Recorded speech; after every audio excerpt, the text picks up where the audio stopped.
अस्सलामुअलैकुम, आप देख रहे हैं ANY न्यूज नेटवर्क। मैं हूं मोहम्मद एहसन।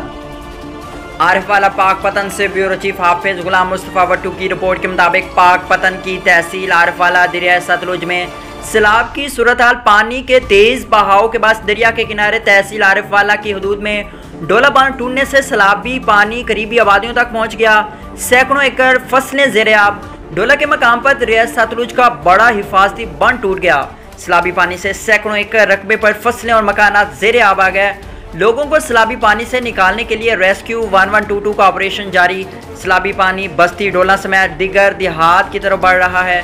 शदीद खतरे की पेश नज़र डोला के मकाम पे चौथा हिफाजती बंद तमीर किया गया था।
बुलेटिन में फिल वक्त इतना। मजीद देखते रहिए ANY न्यूज नेटवर्क।